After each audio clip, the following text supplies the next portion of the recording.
Thank you, and good morning, everyone. Welcome to the Standing Committee on Transport, Infrastructure and Communities, meeting number 32.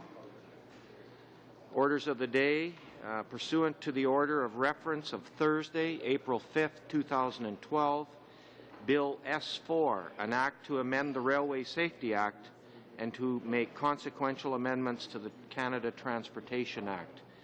Joining us today, making almost a regular appearance before this committee, the Minister of Transport, Infrastructure and Communities, the Honourable Denny LaBelle, and joining us from the Department, Luc Bourdon, Director General, Rail Safety. Thank you for appearing, and I think you know the routine here. We'll have some presentation comments, and then we'll go to questions from the committee. Mr. Minister. Thank you very much, Mr. Chair. Mr. Bourdon, members. Je vous remercie de me donner l'occasion. Thank you for this opportunity to be here to discuss these proposed amendments to the Railway Safety Act. This committee already has a high level of familiarity and engagement with these amendments, and your continued support to improve the safety of our railway system is appreciated. As you know, these proposed amendments were previously reviewed by this committee when they were presented to the House as Bill C-33 last spring.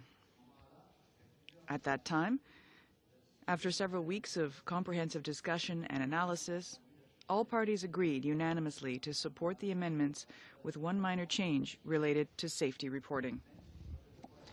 Although the approved version of the bill died on the order paper when the election was called, the same amendments with this committee's approved changes were tabled in the Senate as Bill S-4, where they were again approved virtually unchanged and resubmitted to the House. During second reading on March 13th, we again heard many supportive comments from honourable members on the other side of the House. In brief, all parties once again expressed their strong support for the bill. Democratic Party member from Vancouver Kingsway summed up the general feeling of the House when he referred to S4 as an excellent piece of legislation that has gained the buy-in of industry, labor, and the government, and it is a solid piece of legislation, he said. And the list of members who expressed their strong support for Bill S4 goes on. Every member who spoke in the chamber agreed that this bill enhances rail safety, as the support of many stakeholders has been widely debated, analyzed, and must be passed in a timely manner. I must say that, as the Minister of Transport, I deeply appreciate this enthusiastic support from all corners of the political spectrum.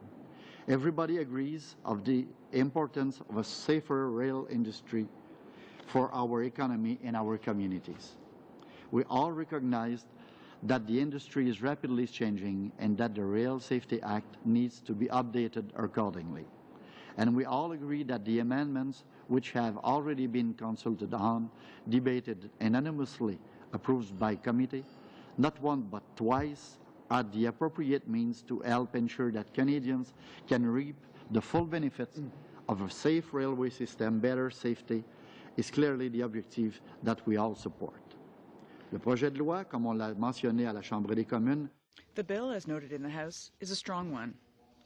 It is timely, it is thorough, and it is firmly focused on important and achievable improvements to our rail safety regime. I think much of the strength of this bill comes from the high level of stakeholder consultation that both preceded and followed its introduction to the House. The initial Railway Safety Act review, which was launched in 2007, included input from the entire spectrum of railway interests, including the railways themselves, their shippers, their suppliers, and the unions, as well as federal, provincial, and municipal governments, national associations, independent researchers, and the public. Essentially, everybody was consulted. Closely to their concern. This bill is our comprehensive response. We identified the issues and we consulted on alternatives with the key players, and we subsequently took action with Bill C-33 and now with Bill S-4 to ensure that the safety concerns of Canadians are being properly addressed. And we all seem to agree that they are. The member from Chambly-Bordua said during the second reading that the NDP unabashedly supports the bill, and similarly the member from Markham Unionville said that the Liberal Party will certainly be supporting this bill. Speaking personally, I must say that I'm proud of this legislation. I'm proud of it because it contains an effective blueprint for better safety in rail industry. I'm also proud of it because it shows how effective our parliamentary system can be when we decide to work together for the national interest. The net result is solid, seamless, and practical legislation like S4. I would like to remind you of some of the most important amendments of this bill. First and foremost, S4 will improve railway safety in Canada by increasing the regulator's authority for stronger oversight and enforcement. D'autre part, ces nouveaux pouvoirs permettront l'ajout du certificat. For one thing, these new authorities will allow the introduction of safety-based railway operating certificates for all railways. This means that every federally regulated railway in the country will have to demonstrate how they meet the safety standards set by the operating certificate before they begin operations. This bill also provides the regulator with the authority to issue administrative monetary penalties when non-compliance with railway regulations is found. These monetary penalties have a very positive impact on safety and have already proven themselves effective in other modes of transport, as you know, such as marine and aviation. In addition, your approval of S4 will allow us to raise existing judicial penalty levels which were established 20 years ago and are now badly out of date. Raising these levels will make them equivalent to other modes and provide an important additional tool for our safety compliance and enforcement toolbox. One other key component of these amendments is the significantly stronger focus they place on railway accountability and the need for effective railway safety management systems. With these amendments in place, railways will be required to appoint a senior executive to be responsible for safety issues. They will also be required to establish non-punitive reporting systems so that employees can safely raise concerns without fear of reprisal. In addition, railway companies will need to demonstrate how they continuously monitor and assess the level of safety of their operations. These are critical steps for the development of an effective safety culture, and both the railway companies and the unions have expressed their strong support for these measures. S4 will also clarify the Minister's authority related to national railway matters and expand regulation-making authorities, which will enable us to implement requirements for environmental management plans and emission data collection. In sum, the proposed amendments before you today will significantly reinforce and modernize the Railway Safety Act to reflect the needs of this generation and those to follow. Railways are the backbone of our economy, as such as they are an important part of our history and our future. It is our shared responsibility to ensure that they remain safe. As we all know from the recent tragedy in Burlington, even one accident is one too many. We cannot afford this to hesitate. The time to move forward is now. In conclusion, I would like to once again thank all parties for their ongoing support. I would also like to thank this committee again for the opportunity to be here. I deeply appreciate your high level of engagement to this bill and all the transport and infrastructure issues, and we will be happy to answer any questions you have. Thank you, Mr. Speaker. Thank you, Mr. Minister. Ms. Chow. Good morning, Mr. Minister. Good morning. Good to see you here. Same room. I'm glad that this bill is finally in front of us. Very happy that we have a chance to deal with this Rail Safety Act. It's been several times in front of committees, and but my concern really is that we know that voice recorder and the positive train control system would improve the safety of both passenger and freight trains. But the Ria Rail have had 1/3 of their capital projects in terms of funding cut, and the ongoing annual cut, it's a 4%. I believe it's close to $20 million that Ria Rail is going to lose every year from the government. And this recent talk about privatization of their profitable lines would make the matter worse. So even if they want to, and I hope they would soon, put in the voice recorder in the locomotive cab, and that serious consideration would be given to the positive train control system, they wouldn't have the money to install them. So how do we go about giving Ria Rail the financial muscles to improve its safety system? There's so many things in your questions. Well, The money cut, we don't cut money for security and safety and operation of Via Rail. We cut the end of the economic action plan investment we made. We invested $923 million to help Via Rail to have safer services, and you voted against all of that. That's the end of economic action plans. That's it. That's not different things.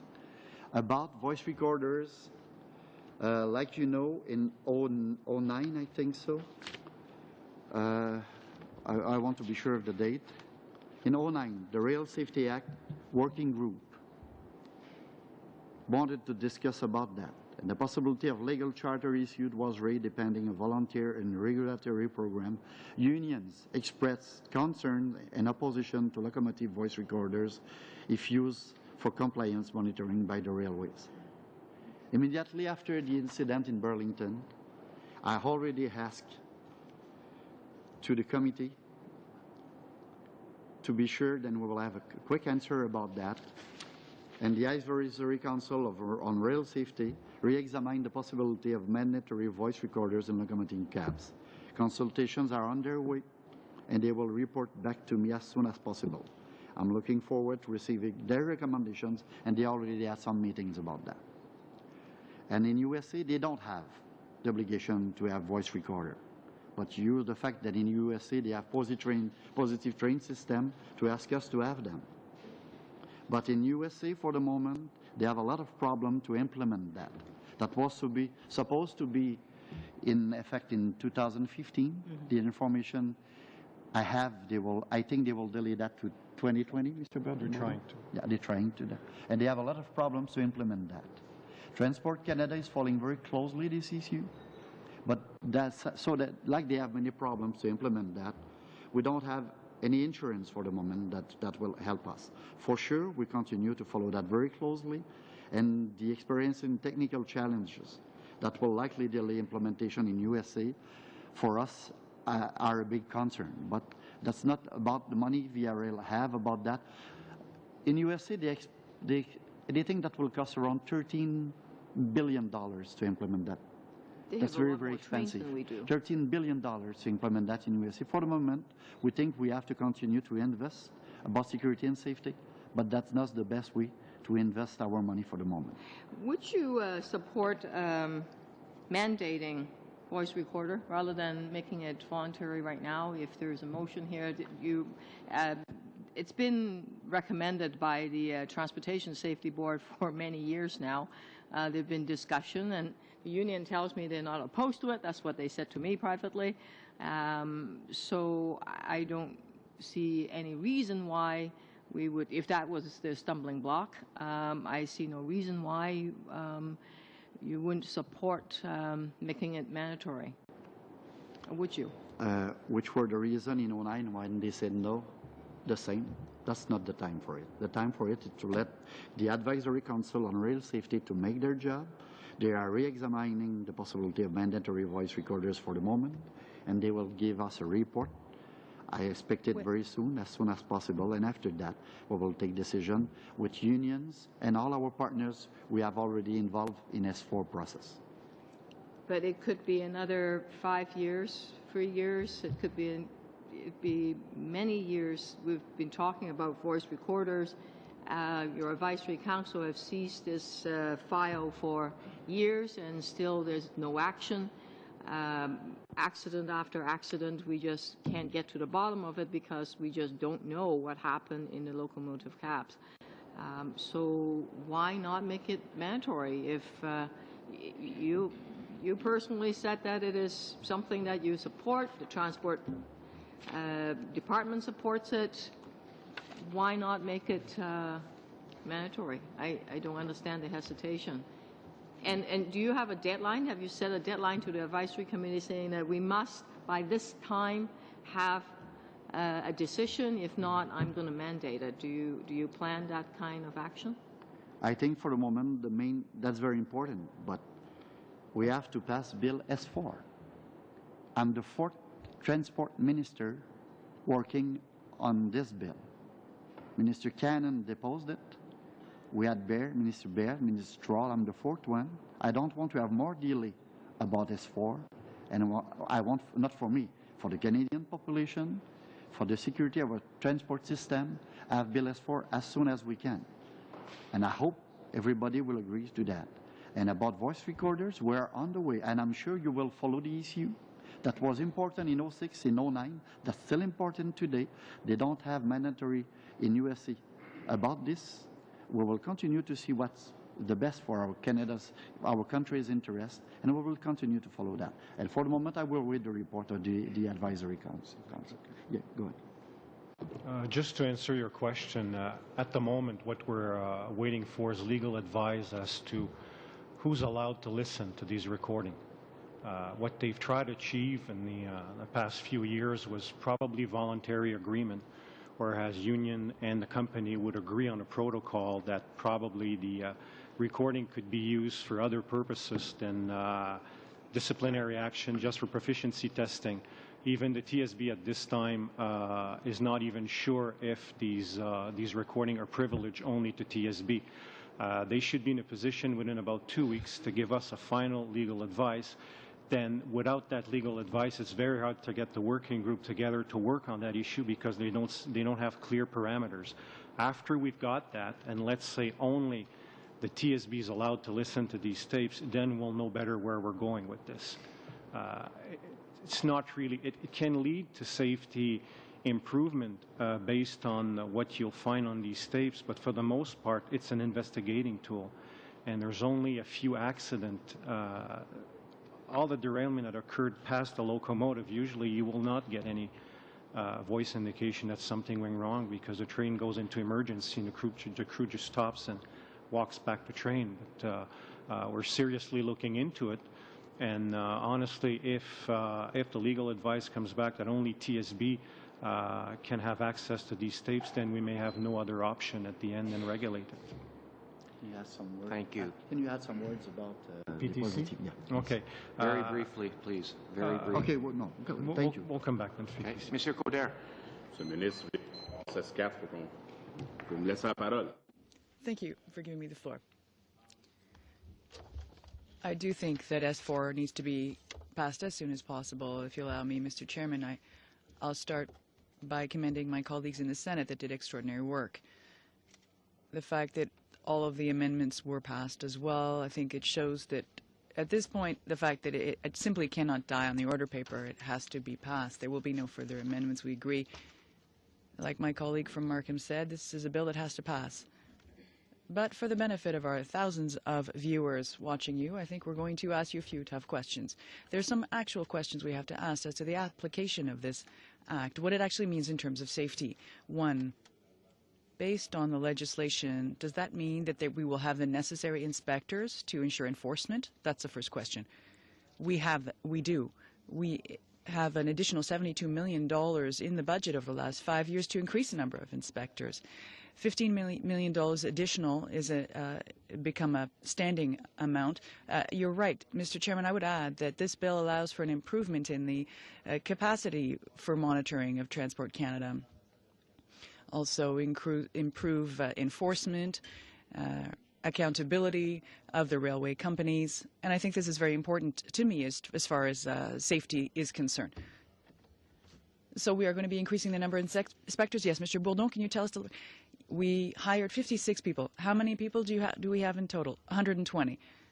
56 new people since 33 in the regions and the rest in Ottawa for programming.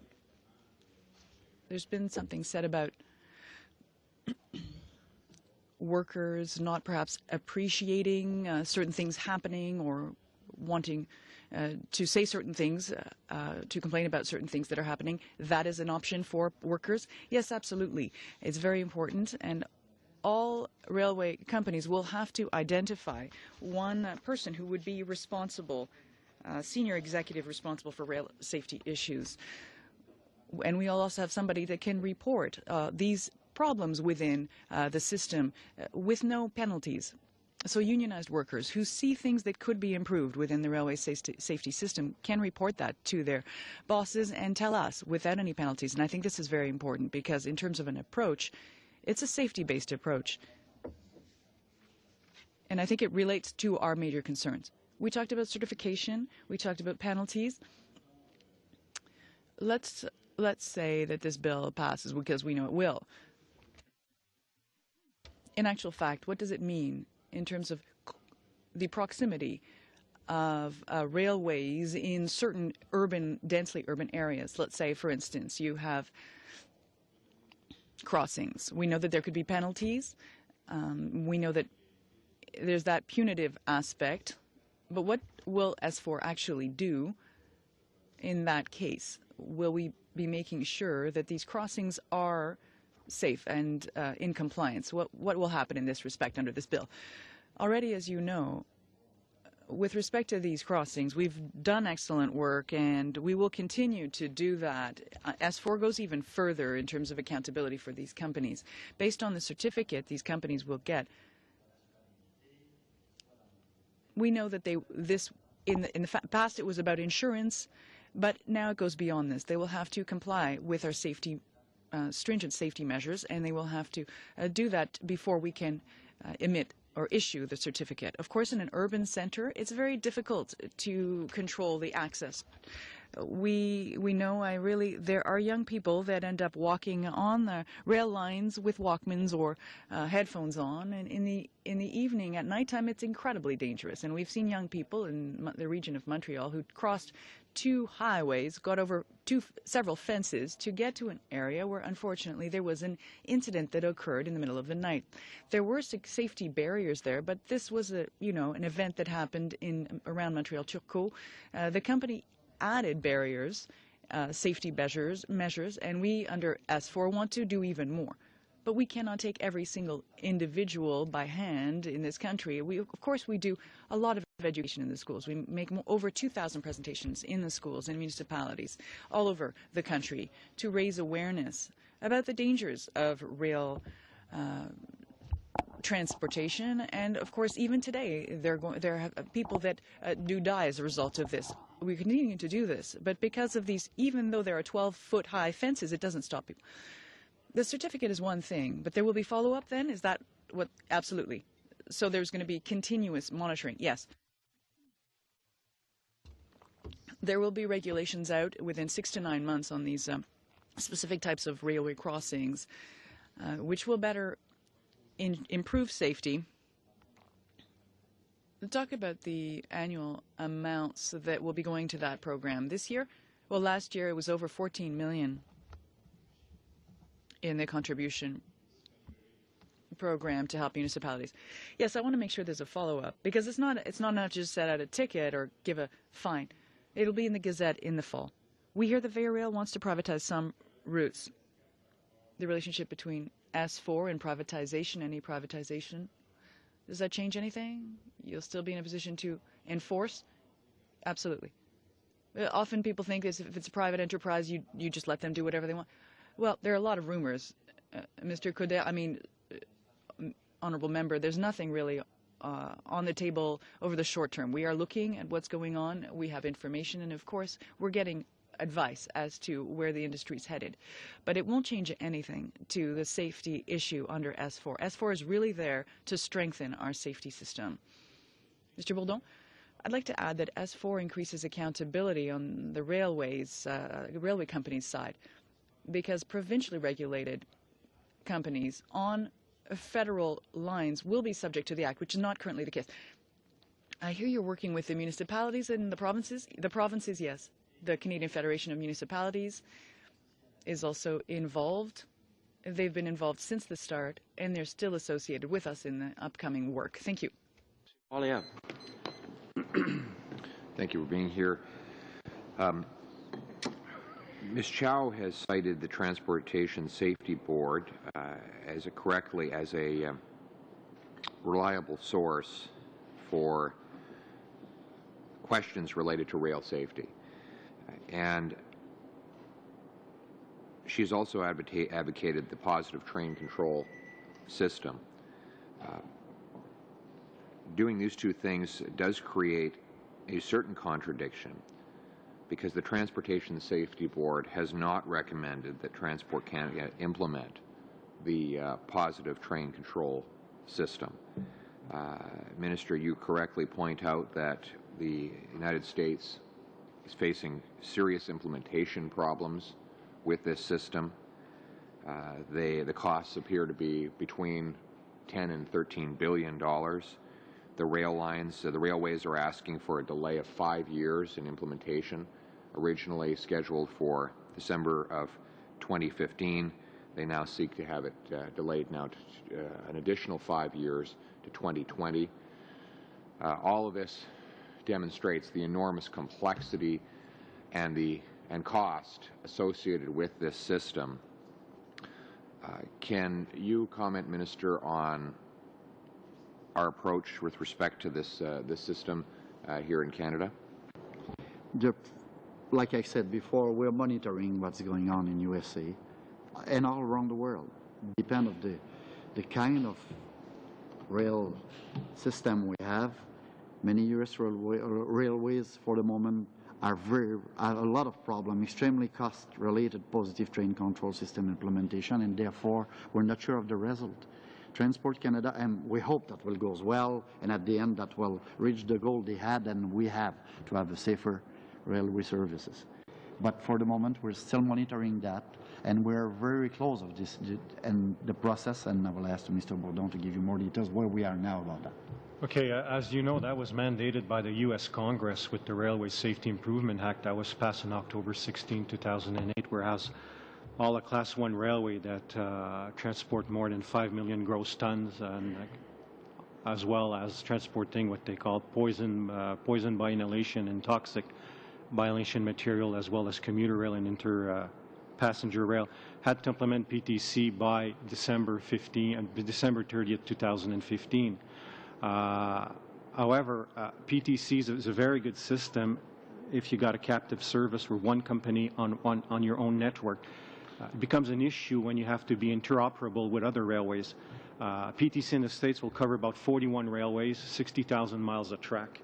And as we speak right now, there are several systems that have been developed and they're not talking to each other. Therefore, the states feels that they're not going. The U.S. railways feel they're not going to be ready by that date, and they're asking for an extension of 5 years. Since many railways are trying to get PTC in the States right now, there's a lack of resources of people available to work on the technology. The cost is extremely high. The cost-benefit ratio is 21 to 1. So a dollar saving for $21 being invested in PTC. We're following it very closely. We got people on the committees out there. I'm in committees as well.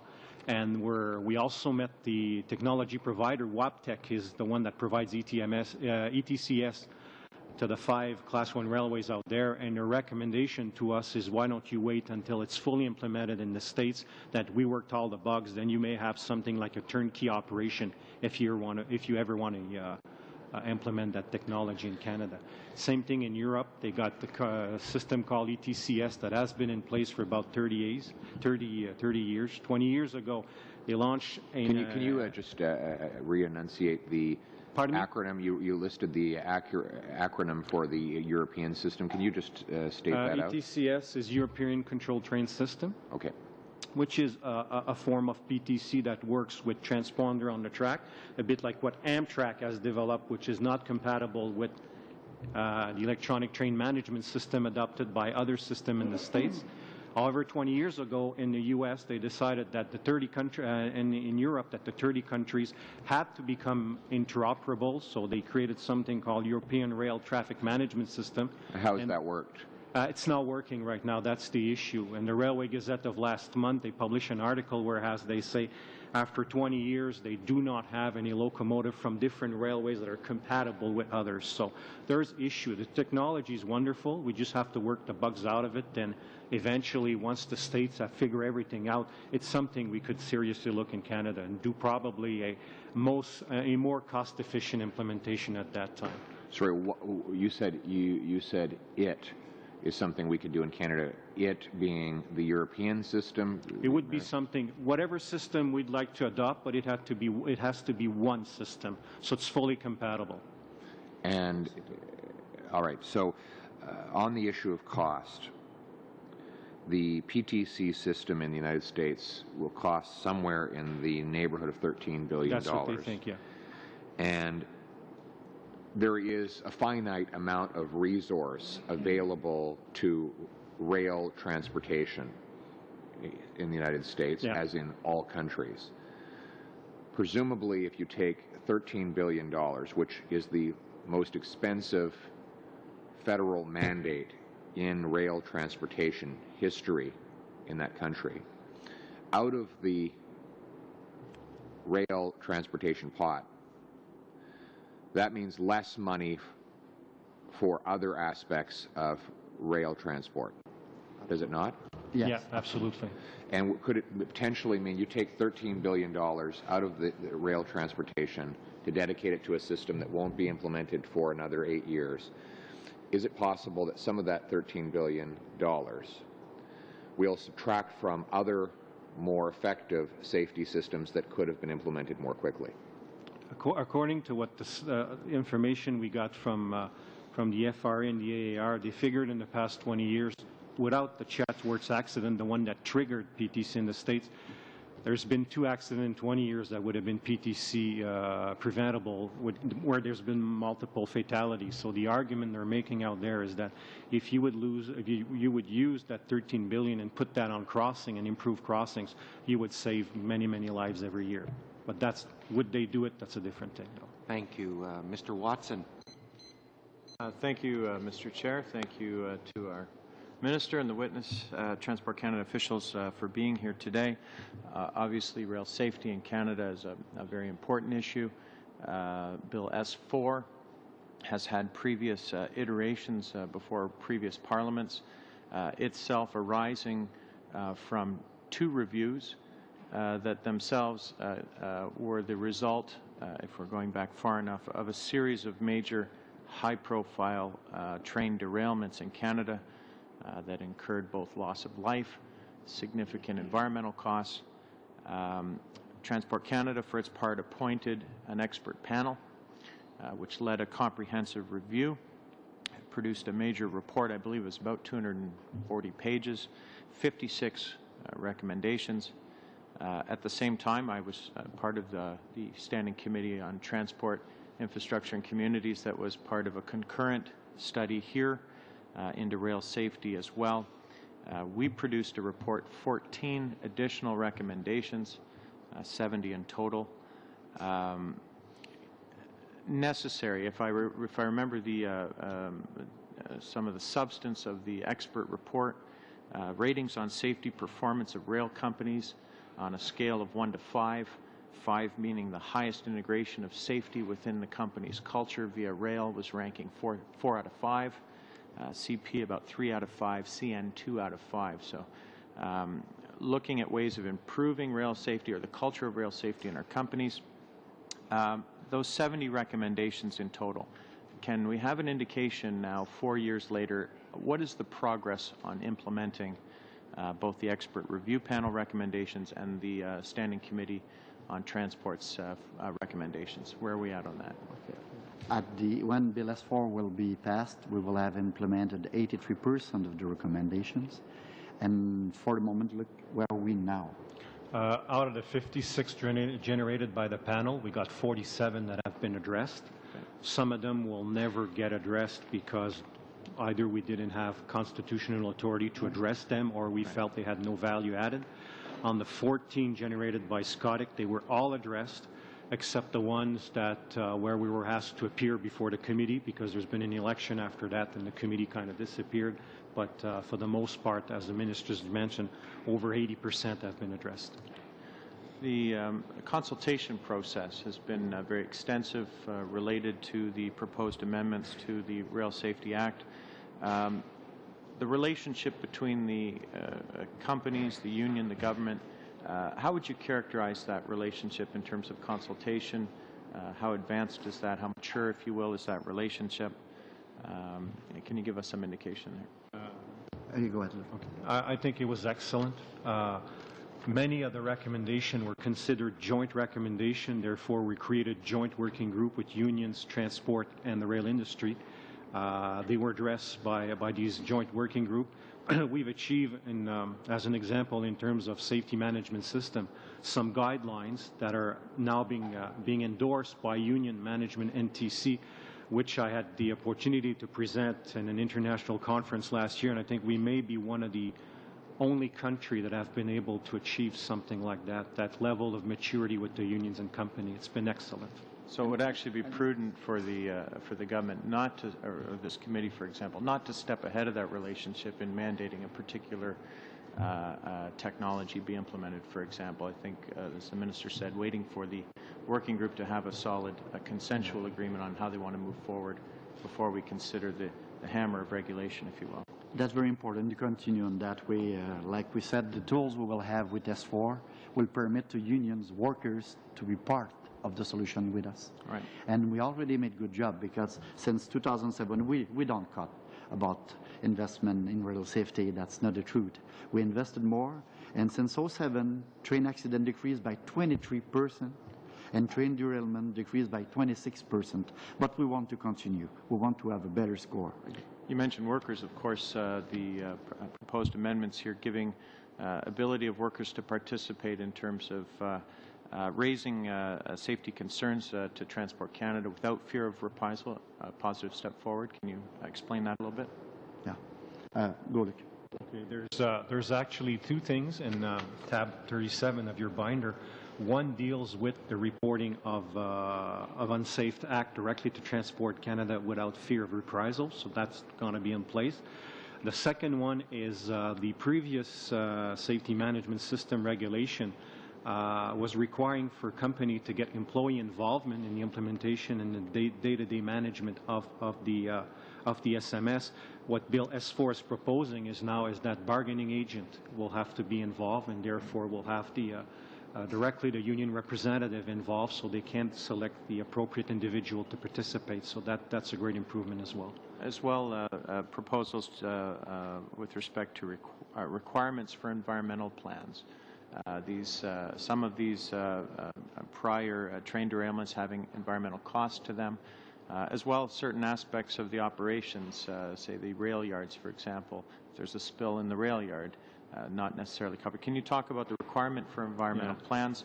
Does that apply to rail properties and rail rights-of-way? Yeah, there's a provision in this bill that would allow the Governing Council to do regulation with respect to environmental plan, which would require from the railway to file an environmental plan with Transport Canada, demonstrate how they're measuring compliance to that plan, as well as allowing our own inspector to measure compliance to the railway with respect to the plans they file with us.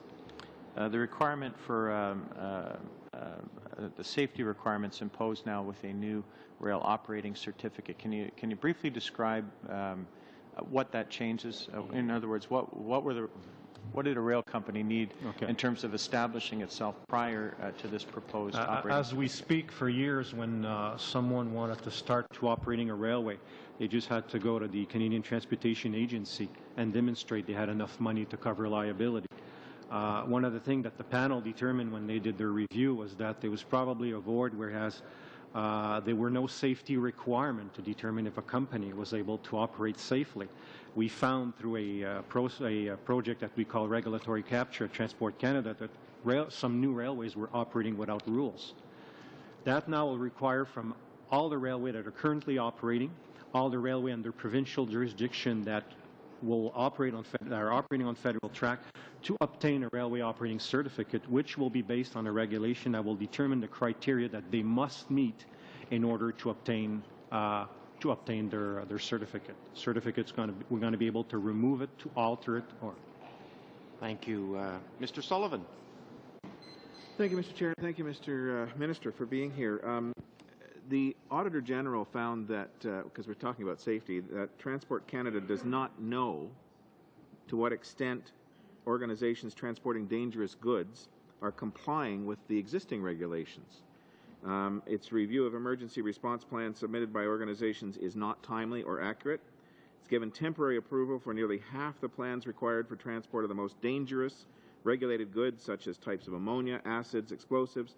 Temporary approvals are subject to less verification, have been in place for 10 years and more in some cases.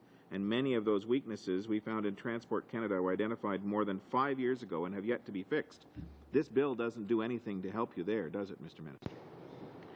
That's not, today that's a different issue. That's not... Safety? No, not safety. Transport of goods, like you said, dangerous goods. But S4 will cover a lot of things, and about this, the environmental issues that, like you said, Mr. Bourdon, we will have better tools, and for sure dangerous goods, as we followed what the Auditor General said about that, and we'll continue to have better results, and we'll continue to fix that. Mr. Bourdon, do you have some words about that? Yeah, the transportation of dangerous goods is under a different act than the Railway Safety Act, and there's a section on rail transportation, so that concerns a different directorate when you talk about TDG. We're here to talk about rail safety, and that's one of the issues that We're talking comes about to S4, the pass of S4, sir. So, moving on then, since we don't have a straight answer on that. Holder on a point of order. Sure, no disrespect to my colleague opposite, but I actually thought today the subject was the Rail Safety Act, and so I think the member opposite would know very clearly that there's a distinction between the two, but if not, I would just want to bring that to his attention for the purpose of being able to focus on why we're discussing that here with the Minister present. So, and no one is suggesting that safety is not an issue, but I think we just want to be clear, and I know the member opposite would want to be clear on the distinction between the two.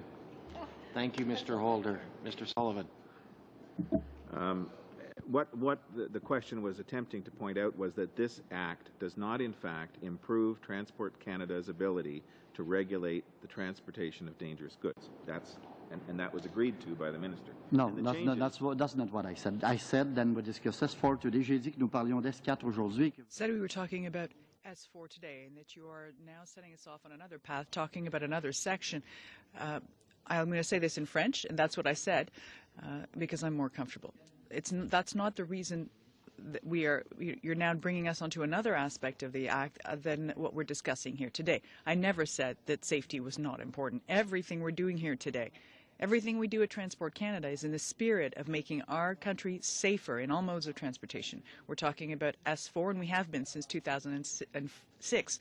We're trying to advance the issue of safety in the railways, and we're trying to focus here on passage of S4, focus this bill so that to ensure safe, quick passage of this bill to improve safety in the train system in our country. Let's move over to the requirement for a railway operating certificate, which is part of S4.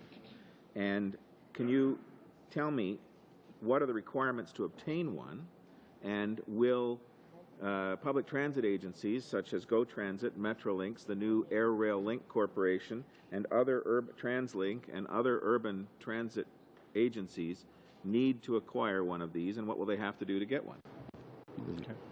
The first thing is in the bill there's provision to put a regulation together. So first thing is once the bill is passed, we got to develop the regulation to determine what will be the criteria to obtain this certificate. So first we need the bill to get the authority to develop put the regulation together, which will determine the criteria. As far as who will be covered by the certificate, obviously, if you do not operate on federal tracks, you will not be required to obtain a railway operating certificate. So commuter rails such as Calgary, Edmonton would not be covered by that. West Coast Express would be because they operate on federal track, on CP's track. AMT in Montreal would be because they operate partially on CN and CP. And Go Transit for the portion that they operate on CN's network. So Go Transit, where they own the tracks themselves, would not be required? No, because they would not be under federal jurisdiction. We have no authority over them when they're under. But CN and CP do operate on those lines? Where CN and CP operate on those lines, CN and CP will require, say, a railway operating certificate. And therefore, they're going to operate on what we call a host railway. So therefore, we're going to look for evidence that they're dealing together. Only portions of Go Transit will be required to have a certificate? How does that work? If for those lines that they operate on their own, they don't have to have a certificate, or how is that going to work? We don't have authority to force them to obtain a certificate, but usually, I mean, I don't think that they will carry two sets of books, a safety program for their own track and a different one for CN and CP. And we've been talking extensively with Go Transit. As a matter of fact, we've put a working group together to work on the railway operating certificate, and someone from Go Transit's a member. I have to stop you there. I'm sorry, Mr. Adler. Thank you, Chair. And Minister, thank you for being here today to talk about S4. This is, as you know, a very timely and necessary and important act, and I'm glad that you're here. I'm just want to ask you a couple of questions. In terms of the lead up to the act, could you talk a bit about the consultation process and just how thorough it has been? Yes. It started in 2006 when our Conservative government launched a review of the Railway Safety Act. This review was led by an independent panel of experts who commissioned research and held extensive public consultation across the country. And at the same time, this committee launched your own review and rail safety. The review involved consultations with all interested parties, including railways companies and associations, labor organizations, municipalities, members of the public, and other levels of government. When combined, the two reviews made 70 recommendations, like we said before, and our government has already addressed and implemented many of them. 47, you said, Luke? Yeah, 47 of them. In 2010, our government tabled Bill C-33, which is virtually the same bill we're again discussing today. Since Bill C-33 was tabled, our government has continued to discuss the proposed amendment with stakeholders. Further consultation will occur as part of the regulation-making process. Going forward, many members have congratulated our government in the extensive consultation that one draft before drafting this bill. Thank you. You had indicated earlier that in the economic action plan that was not supported by the opposition, that there was a $923 million proposed investment in rail safety. Can you highlight some of the proposed actions that were being proposed within that $923 million that the NDP chose not to support? Since 2007, like we said and you said, we have invested with VIA. We have provided VIA with $923 million in investment improvement to modernize its services. This investment includes various initiatives to improve the safety, such as installing signals to control train movements and upgrading highway crossing protection. Our efforts are no thanks to the opposition, like they voted against, but the chair and the CEO already said that was very important for them, and they made a good job in the corridor, the most busy corridor of the country, and we will continue to support them on that one. Thank you.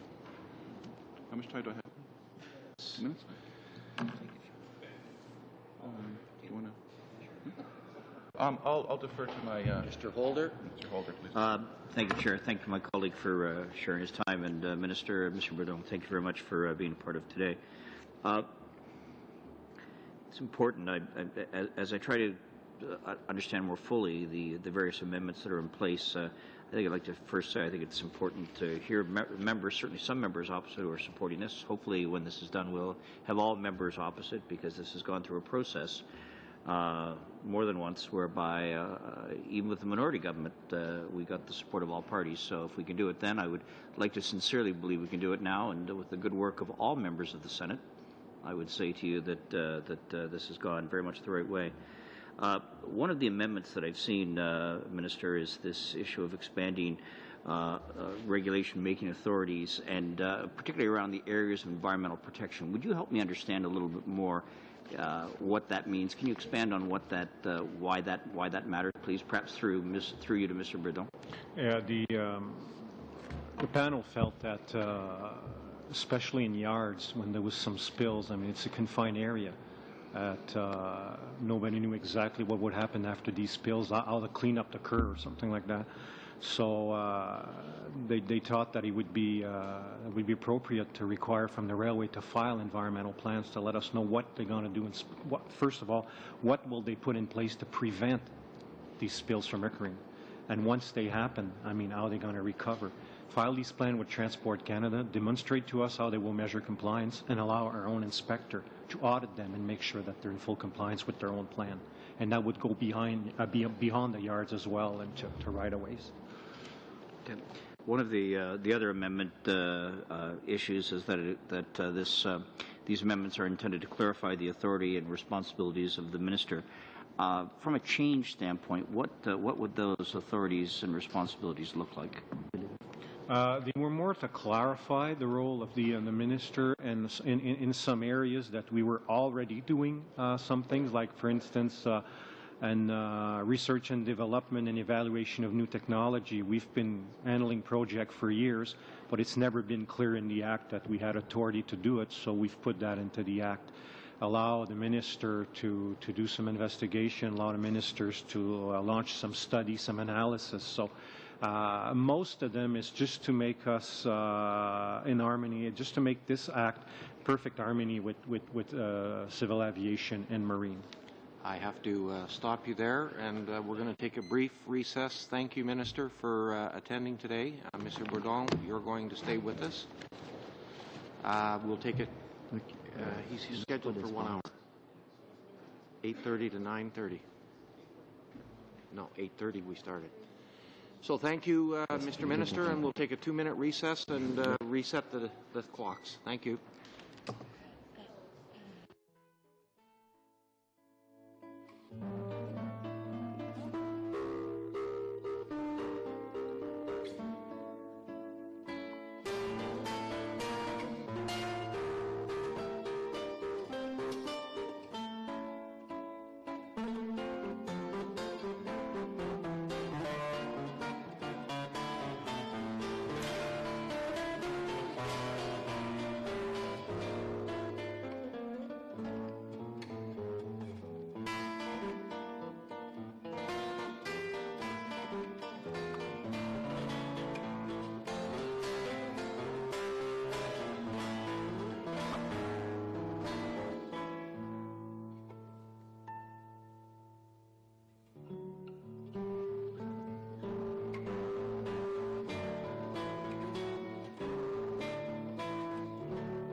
Thank you. And welcome back for the second hour. We'll just continue with the questioning that we were following, and I have Ms. Moran. Merci beaucoup. Order, Monsieur please. le Président. Oui. Bonjour, Monsieur Bourdon. Good day, Mr. Bourdon. Welcome to our committee. With Mr. Codel, there was some discussion as to regulations for railway crossings. You said that there would be new regulations, and I'm wondering if what is in Bill S4 is sufficient, because from what the minister is saying, things happen, people go, cross barriers and go onto these rail lines and the tracks. What about those areas where the crossings that are more dangerous, where there are going to be youths that are going to be there? Should we not dig trenches on either side of those tracks? What could be done? It would not be up to us to require that there be tunnels above or below the tracks. The regulations, in fact, what they will do is that they will better protect railway crossings. If, however, we realize the situation is not under control, then we will take the measures, we will impose measures on the railway companies. We will ask them to drop their speed, sometimes even stop at the railway crossing, have even an employee get off the train and protect people as the train is crossing. These types of measures are the type that we can implement. Tunnels, well, I've been involved once or twice on that. Some complaints. There are some cases where tunnels are dangerous, essentially. In the area of Notre-Dame-de-Grâce, some people want to eliminate these tunnels because it's dangerous for people. And we do want to work with the railway companies, but the regulations will impose new standards.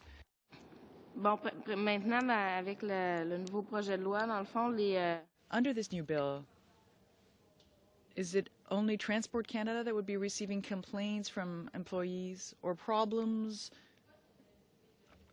reported by employers? Why is the Transportation Safety Board no longer receiving them? Because the Transportation Safety Board has a program in place called Securitas, which goes further than ours. They receive complaints, public complaints. How it works for us, well, the way in which this was added, it has to do with safety management systems, allowing for employees who witness unsafe acts or who perhaps there's a lack of training. Yes, but the employee himself cannot directly go to the Transportation Safety Board. Well, the employee will make a complaint and file it with Transport Canada. Transport Canada will investigate immediately. Oftentimes, these things relate to non-compliance with our rules or regulations. When people go through the Transportation Safety Board, the TSB sends us a safety notice, and then it is sent to us directly. If, let's say, an employee inspects a train and finds that some of these wagons should not have been used, but that the supervisor allowed this train to go, then we will be advised of it, and then we will often send an inspector to actually inspect these wagons, these cars.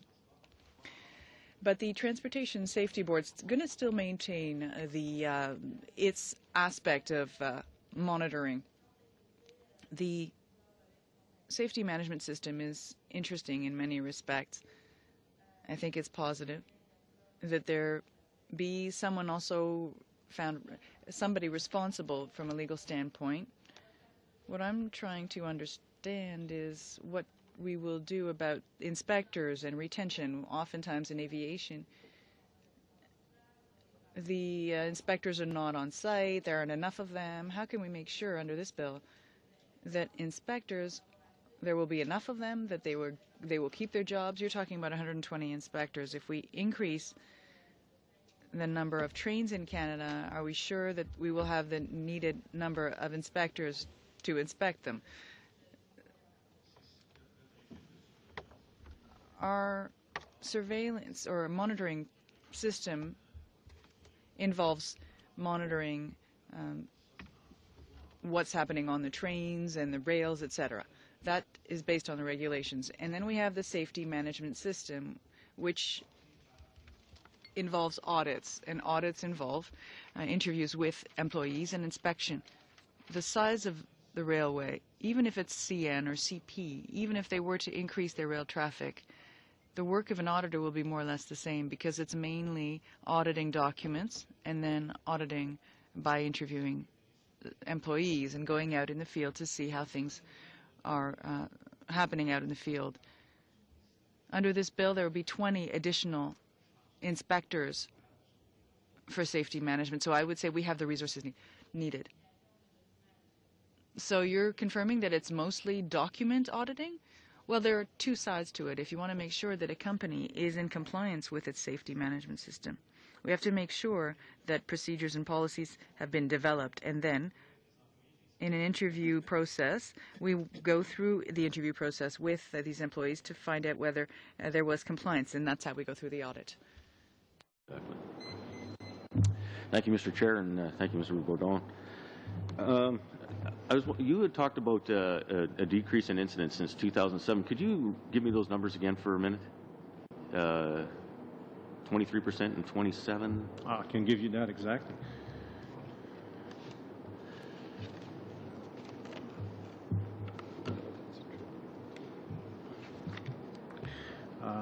In terms of I've got the numbers here from the TSB. If you talk about crossing collision, they went down about 22%, trespassing accident 34%, main track derailment about 26%, and overall, if you look at it, that's about for main track, trespassing, and crossing, the one that we're really following. So there's been a decrease yet. Right. The reason why I asked that is this seems to really coincide with the timing of the two comprehensive reviews that were undertaken starting in 2006. It seemed that all the stakeholders were working together in a very efficient manner, both from labor and union and from management and from industry and from government, that there was a great cohesion happening there. In your mind, would you see that as a bit of a cultural shift that has also occurred going through this process? Yeah, definitely. Yeah. I think it was a real high opener for many of the railway. I think the panel did some very good work. They consulted extensively. They did 15 public consultation. There was more than 70 people that showed up to make their own presentation. There was, I think, 185 papers that were tabled. They had, I think, 83 bilateral meetings with stakeholders. So I think whatever they had in that report was pretty accurate, pretty reflected what's out there at the rail industry. And I think some of these railways had really needed to get their act together, and we've seen some of the major railway really turned around after the report. And there was a bit of apprehension at the beginning to when we recommended that we would like to see these recommendations being addressed by unions and the companies together.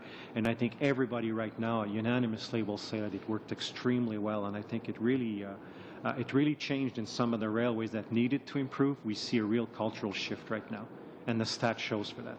Right. So, I guess my point is that, we can have regulations, and regulations are good in and of themselves, and they're required and necessary, but really, a true safety environment only occurs when we have a cultural shift.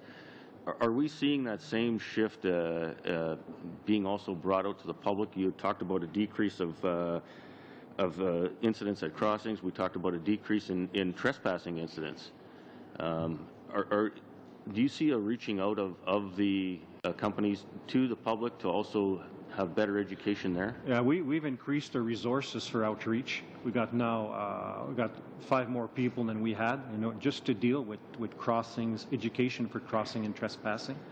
The government had some money with Operation Lifesaver as well, which they focus on crossing prevention, trespassing prevention. They rely on they do about 2,000 presentations a year. There's over 500 volunteers. So that has an impact. We got more people on the ground as well. We did we got more money for the crossing improvement program, so obviously it really pays. Just to give you statistics, and the crossings that were upgraded using the Great Crossing Improvement Program, fatalities have decreased by 81%. So it's really paying. We also commissioned a study on trespassing fatality, whereas Université du Québec and Montreal have looked at over 800 coroners report in the past 10 years. And they've been able to determine that 48% of all trespassing fatalities are actually suicides. So the picture we're getting is not exactly. It's unfortunate that these things are happening, but about 1 out of 2 is actually a suicide. Same thing occurs in the States. But we do have, these are probably a bit harder to prevent, but the one that we can rely on education, I think we've done a better job. Okay. And like the most likely cause of death involving real accidents, I understand, would be trespassing issues? Yep. Okay. And just getting back very briefly, I don't want to dwell on it, but would positive train control have any impact on those particular incidents? No.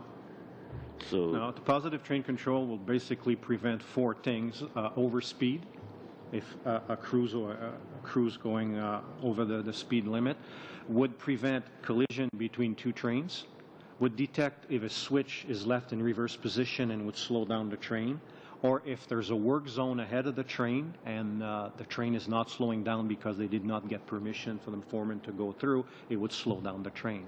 What you would need in order to prevent what you're talking about trespassing would be some sort of detection on the track.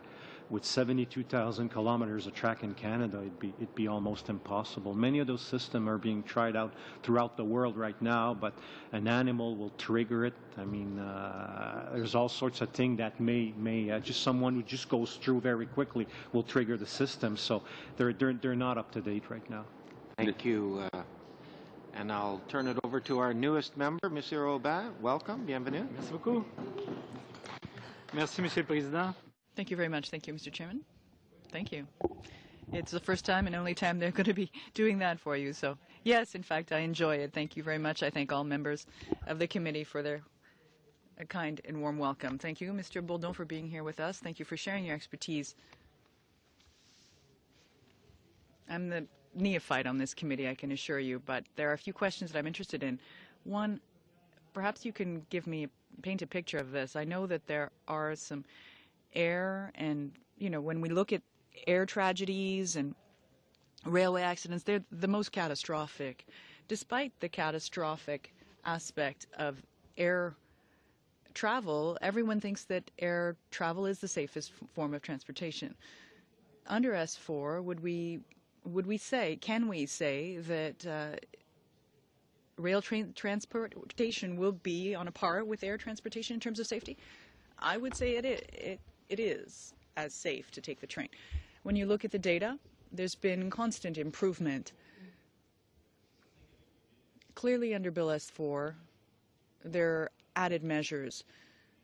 The requirement to have a certificate, a railway operating certificate, all the railways are going to have to prove that they have these certificates in place to operate. There will be administrative monetary penalties. That being added could be an incentive, requiring some companies to be in further compliance. We're talking about regulations for the prevention of, for, say, environmental issues, environmental plans they're going to have to table with us. There's a great deal in that, the legal penalties. Without wanting to downplay the importance of that, I think that's very administrative. But when I'm talking about transportation safety, it also has to involve bringing ourselves up to date in terms of technology. Are there funds within the department for R&D? Yes, absolutely. There's a joint committee with the companies, the railways, the University of Calgary is involved as well. We created a lab there, a lab on train studies. And there's also an American TTCI center in Pueblo in the U.S. We are funding some projects. We are also inspired by what the Americans have done. They have a great deal of funding, $35 million per year That's what they have. It's a lot more than what we have. But whatever they're using over there can apply because they're using the same equipment as us. When we're talking about safety, what's important to note is that over 51% of derailments involve just one car. So you can't see. If it's just one car, then you'll be some of the, I would say, 85% of derailments are less than 4 cars. So really the image of catastrophe, that catastrophic image you were referring to, there are very few of those. Now, to get back to S4 and research on R&D, is there under S4 an obligation compelling someone at the Department of Transport to do this R&D? And is there any kind of way to guarantee some funding for R&D? Prevent them from being cut within the department? There's nothing under S4 that is compelling anyone to do R&D, but in the current legislation, the provisions of which will be in S4 as well, this is legislation that favors the introduction of new technology through the regulatory process we actually currently have, allowing us within, let's say, 35 days to try out new technology, to test it, and in a more permanent way, I'd say in a four-month period, you could have an exemption to a standard for the introduction of new technology. We're actually currently testing something with CP. We now have detectors that will be heat detecting to see whether brakes are working or not. And practically all railways through North America are looking at this very revolutionary new technology. I was hearing what you were saying about the PTC. The cost-benefit analysis on that seems a little far down the line or unrealistic for us to want to really implement PTC. Is there anything else in terms of R&D other than PTC which would be more affordable? There is a system. It's called cab signal in English. So you'd have signals appearing showing the driver what exactly is coming up in terms of a speed limit, etc. But there is no railway in Canada today that is using that system. We are really looking at what is being done with positive train control in the U.S., and we believe, again, that I should say that in the legislation we can, or we could, tomorrow morning, overnight, force these railways to, it would require an amendment. But we're looking at technology, looking how things are evolving. Once they will have debugged the system and they will have perfect compatibility, we'll have a better idea and a far cheaper system as well. Thank you, Mr. Chair. Appreciate your time being here today. This bill, obviously, this isn't the first time we've seen this bill or a bill similar to this one come before this committee. So obviously, both here at this committee and elsewhere, there's been a lot of consultation, a lot of discussion about this bill. Seems to be a fairly widespread, broad support for the bill as well. But I'd like to just get a sense from you. I mean, I know this minister being the engaging guy he is. There's, I'm sure, been a lot of consultation on his part as well since he's become minister. Both whether it be with industry, the public, or other stakeholders. So, I know there's been a lot of consultation take place, and I'd like to just get a bit of a summary from you on some of the consultation that has taken place. What forms that's taken, and what exactly has been done in terms of discussion, consultation on this bill with industry, with the public, and with other stakeholders as well. With the bill itself in its current form, or under C-33. We actually met with all the provinces. We gave them a clause by clause. We have seen no issue and no concern. We've met with all the railway unions. We've met with most of the companies. We participated in many conferences across Canada where we knew that stakeholders would be in attendance. So I think we did pretty much a massive I wouldn't call it consultation because we told people what's in the bill, but I think we've been able to do a pretty good job to diffuse many concerns that people would have, especially with respect to the railway operating certificate. People were concerned, what will it entail, when are we going to need one? When everybody kind of found out that we would do like not actually a working group, but a consultative group with industry member and the unions to determine the criteria, that there would be a 2-year grace period once the regulation is in place. This is an example where people were concerned, and after we've explained the process, they felt that it would be solid. Same thing with administrative monetary penalties. A lot of the railways at the beginning says you're going to have guys out there with a booklet of tickets. They're just going to give us fine because it's a maximum of $50,000 for an individual and $250 for a company. When we explained the process that we would have in place, a regulation, some enforcement officer, one per region, one in Ottawa, those were the ones that would make a recommendation on the level of the amps, and then there would be there's provision in the bill as well to appeal, go to the tribunal, the Transportation Appeal Tribunal of Canada, and this is the only area where the tribunal is going to be allowed to overturn our decision or to reduce the fines. So by talking to all the stakeholders, I think we've been in very good position to get acceptance to that bill, and that's why there's been so little amendment that were brought to that committee the last time. So yeah, so it certainly sounds like there has been a lot of consultation, a lot of discussion, and I'm not surprised by that, of course, at all. And it sounds like there's been a receptiveness towards what you've heard, and the inputs and suggestions that have been made. And I guess I'm just to follow along on that.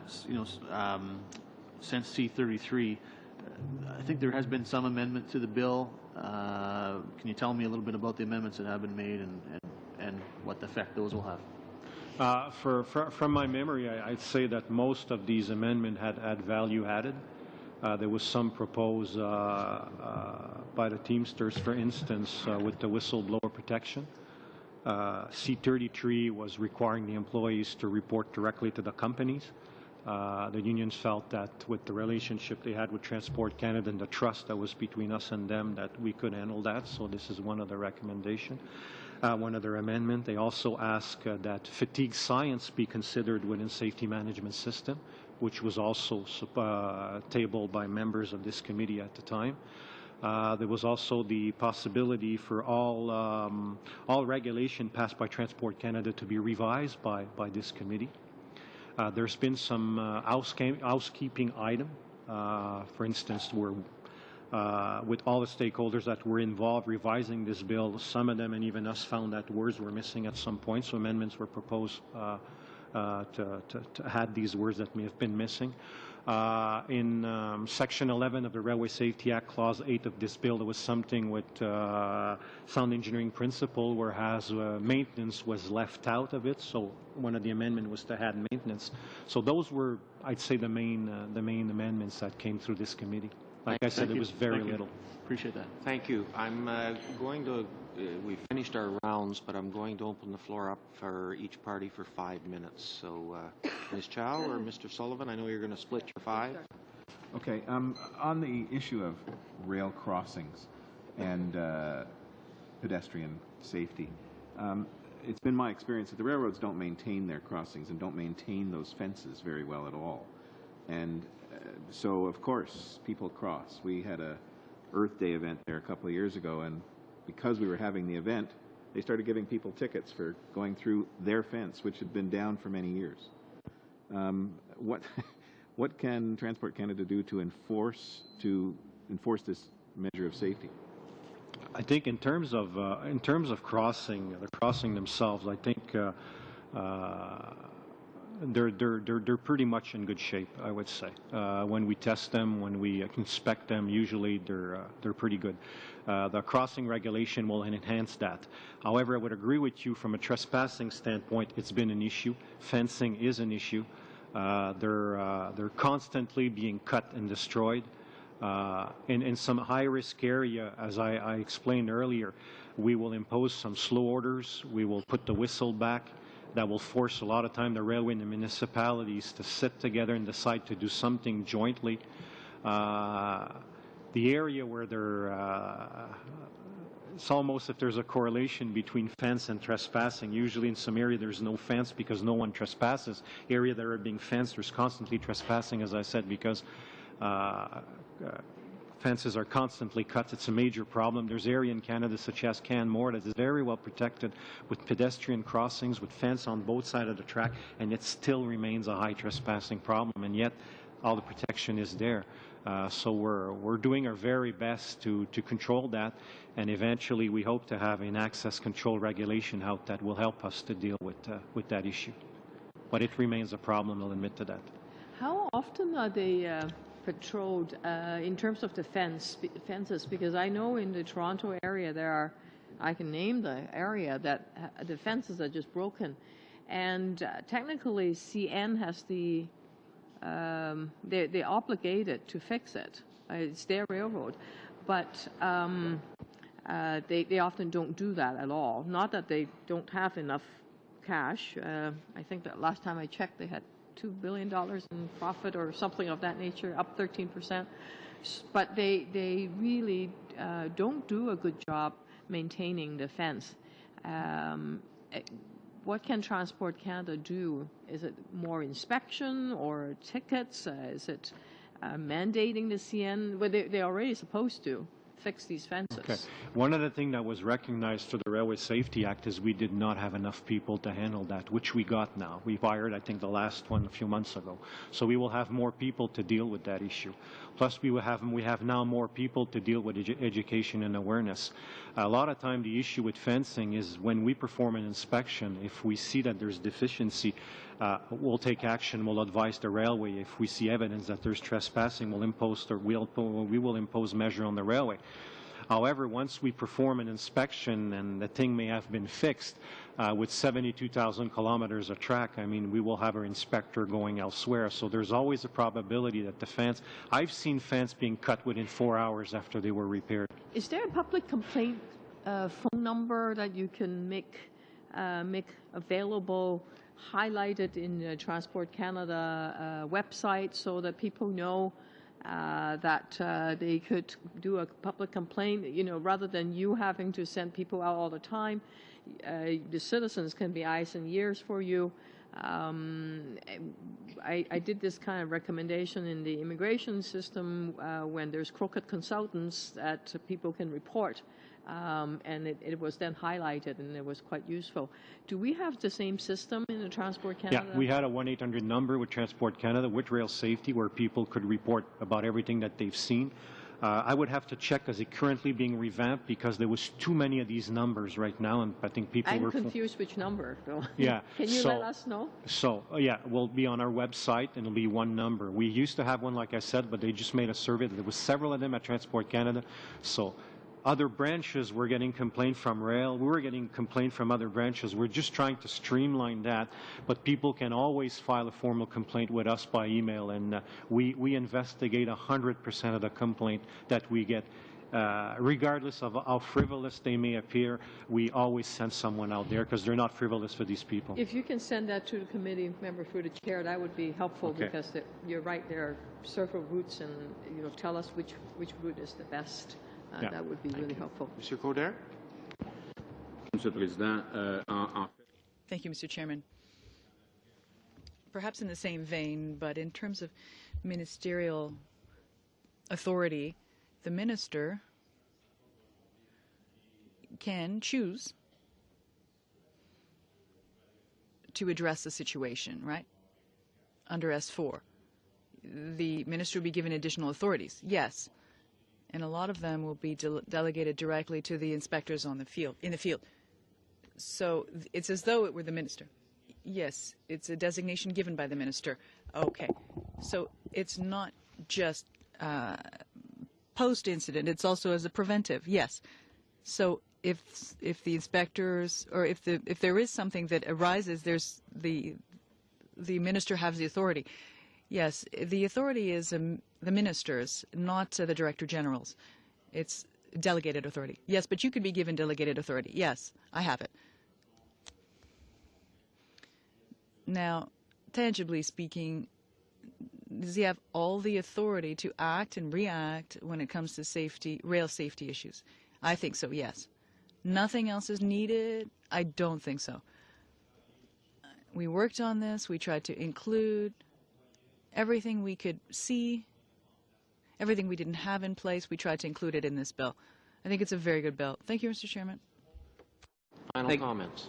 Thank you, Chair. This gives me the opportunity, if I may, to say to Mr. Aubin properly a welcome, and I promise you will always be treated very well by this side of the committee room. And always. Toujours. Bienvenue. Mr. Bourdon, I just want to clarify one thing that you had said earlier in your testimony, and I want to clarify it because it was said at the very beginning. I'm not sure it's what I think you meant to say. And one question, actually several questions came to you about positive train control. And you talked to, my sense was you indicated that you did not feel that the investment was favorable. That is to say, you did not believe it was a good investment. And when you were asked about the ratio, I think you said it's a 20-to-1 savings. I think you used the word savings. I'm not sure that you meant that. So could I ask you to clarify, when you said 20-to-1, what exactly did you mean by that, please, just for the purpose of clarity? A cost-benefit ratio. So in other words, it's $23 of investment or $21 of investment for $1 of saving. So would you suggest that that is a good investment then? I don't think so. Not at all? I mean, from a financial standpoint, it may not. From a safety standpoint, I mean, it would obviously prevent some of the collision. I mean, I'd be lying to say that it wouldn't. However, at this time, like I've explained, we're looking at what the states is doing because they're having some serious issues. And once these issues are worked out, and perhaps we're not going to talk about a cost-benefit ratio of 21-to-1 and maybe something that could be a bit more acceptable. And then it would have also, what we have to measure, it's the impact on the short lines. If you impose that to CNN, CP, and VIA, what are you going to do with the short lines operating on federal track? So to be clear, then, you were not saying it was that the 20-to-1 ratio was a savings issue. No, you it's were not talking a savings, about the cost-benefit. I appreciate that clarity. It was interesting to hear Minister LaBelle say earlier that the amendments here are intended to establish improved accountability of railways. I was looking at some of the amendment details, and part of the Amendment Act is intended to strengthen the department's enforcement powers, and there are various monetary penalties and judicial penalties for noncompliance. Do you think that the penalties for noncompliance will be sufficient when applied to compel changes of attitudes if necessary? I think so. When we've looked into it, we've looked at other modes and got their experience on the application of those administrative monetary penalties. As I explained, it's going to be a maximum of $50,000 to an individual, $250,000 for a company, so it's kind of large. Plus, we can always prosecute. And if you look at the judicial penalties, for instance, on summary conviction for company, it goes from $100,000 in the current Railway Safety Act to $500,000 in Bill S4. For an individual, from $5,000 to $25,000 on summary conviction. On indictment, it goes from an individual from $10,000 to $50,000, and for a company, from $200,000 to $1 million, and that's per day of noncompliance. So it's pretty not significant. It is not insignificant then? It's not insignificant. No, it's pretty significant, yeah. Well, appreciating the whole principle behind this is safety. Yeah. Then I applaud those initiatives if that helps change attitudes. Let's hope that it does. Plus, if you look at it historically, since 1997, we only prosecuted the railways 13 times. It's very costly. It's time-consuming. Sometime at the end of the day, what's being imposed on the railway is not much. So the administrative monetary penalties will speed up the process. It's going to be a lot easier to apply. So as a point of clarification, the penalties, where does the money go to? It's going to be administered according to the Financial Administration Act. Once it's get there, I don't know. It's not coming to us, that I know. Thank you for the clarity, and thank you for being our guest today. Thank you, Chair. Thank you. Seeing no further questions, I'll thank you, Mr. Bourdon, for being here and being frank and honest with us. We appreciate it. Thank you. I'm going to ask the committee members just to stay here. We have to make a change in the orders so that we can nominate a new member for for the NDP as a vice chair. And in order to do that, I will turn it over to Alexander. He has to run the meeting, and I believe Mr. Watson is. Please. We will now proceed to the election of first vice chair. Pursuant to Standing Order 106.2, the first vice chair must be a member of the official opposition. I am now prepared to receive motions for the first vice chair. Mr. Watson. Thank you, and I would like to nominate Ms. Chow for the position of first vice chair.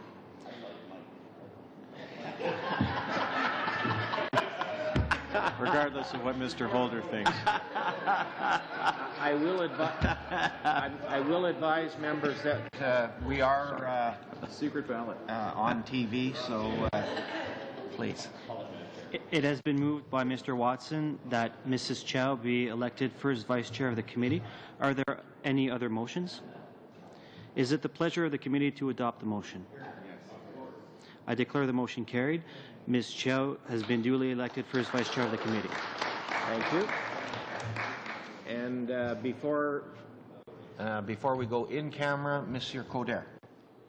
Mr. Chairman, I'd like to make the following suggestion. Given that we have already worked on this bill, that I personally, at least on the Liberal side, I don't perceive that there are going to be any amendments. I don't think the NDP will either. I don't see why would we have another session for clause by clause consideration of this bill. I would suggest that I would move that we in fact support this bill immediately so that we can send it back to the House and move to other bills. If it's the desire of the committee members, I think we should immediately support Bill S4 forthwith so that we can send it to the House and move to other business. I am fine with that in principle, but I understand that you have invited the Rail Association of Canada to appear on Thursday, and then if we then disinvite them, it might be a bit rude. So I will clarify that. Actually, the Railway Association said that they couldn't be here on Thursday, so it would be plausible that we could do this today. Oh, okay. Then I have absolutely no problem with proceeding today. Okay. Mr. Watson? We're happy to proceed in that fashion. Okay. What I'm going to do is we've invited a legislative clerk to come here. He's on his way, so maybe we'll just take a 2-minute break, touch up your water, and we'll come back and finish this. Okay? So 2 minutes.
Okay, we are back, and what has been proposed by Monsieur Coder is that we do this as swiftly as possible. So what I'm going to do, Clause 1 is obviously postponed until the end, and I am going to ask, shall Clause 2 through 45 carry?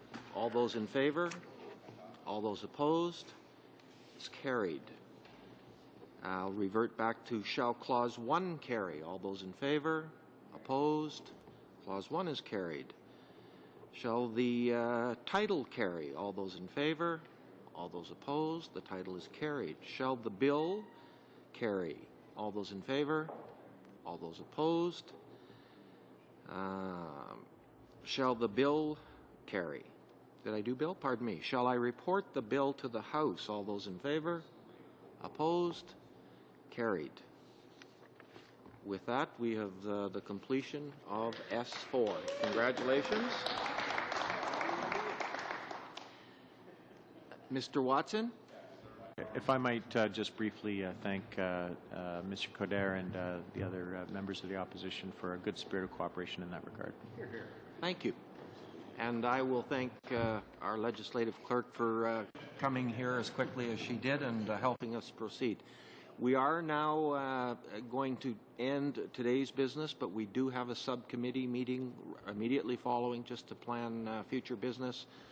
And if anyone else has any other comment before, if not, then I'll adjourn this meeting. Meeting adjourned.